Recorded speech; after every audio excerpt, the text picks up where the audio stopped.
का जो अंत होता है वो बहुत सफलदायक या फिर कह सकते हैं प्रसन्नतादायक होता है। आप उससे बहुत प्रसन्नता मिलती है। जैसे आप लोग कहते हैं ना कि पठन पाठन कर रहे हैं, सफलता कैसे मिलेगी? जब सफलता मिल जाती है तो जो आनंद आपको मिलता है कष्ट का, वो दूसरे को नहीं मिलता।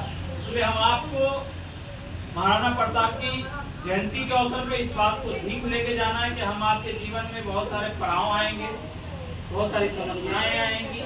समस्या का समाधान हिम्मत और संकल्पित होकर करना। और हिम्मत और संकल्पित कब हो पाएंगे आप? जब आपके दिन मन मस्तिष्क के अंदर सकारात्मक भाव होगा, देश प्रेम होगा, आपसी भाईचारा होगा, लोगों को एक साथ लेकर के। जैसे इसमें बताया गया उनके घोड़े की बहुत बड़ी कुर्बानी है कि वो हमेशा उनका साथ दिया करते। तो घोड़ा हम आप जैसा जिसके साथ जैसा करते, कहते हैं ना कि जस करनी तस भोग, हम जिसके साथ जैसा करते हो वैसा करता है। तो अगर उन्होंने जब एक त्याग की मूर्त जब घोड़ा को तैयार कर सकते तो हम इंसान हैं, हम इंसान एक दूसरे इंसान के काम आ सकते हैं। उसके लिए जरूरी है कि हम आपको सदा एक दूसरे के लिए सही दिशा में सोचें।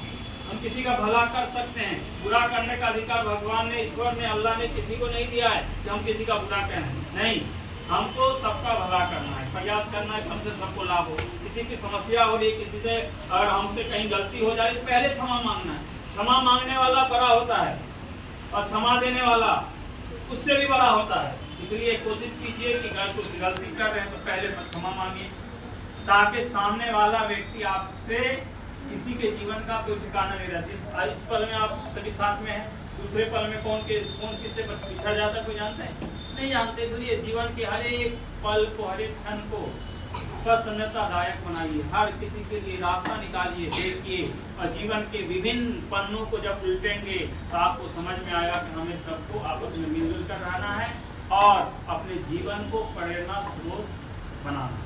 चलिए इन्हीं बातों के साथ आप सबों को ढेर सारी बधाई और शुभकामनाएं कि आप लोगों ने सही समय दिया, हमारे बच्चों ने भी बढ़ चढ़ कर हिस्सा लिया और आप लोग भी इनको सहयोग करेंगे। और सबसे बड़ी मैं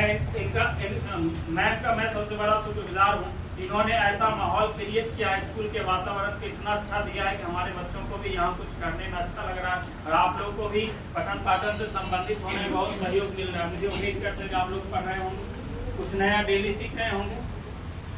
नहीं सीखेंगे तो मैं आपको भी नहीं माफ करूंगा, ना मैं अपने बच्चों को माफ करूंगा। इसलिए कहीं किन्हीं का भी कोई कंप्लेन हो, आप हम तक स्वतः आप खुद आकर के हमको सुना सकते हैं कि ये फला सर और मैम हमको ये टॉपिक बहुत अच्छे से नहीं था। ऐसा लगेगा तो हमको बताइएगा। मैं आप लोग के साथ मैं भी बहुत सारे टॉपिक कभी कभी मेरे पास समय रहा तो मैं शेयर करूँगा, लेकिन समय का अभाव है।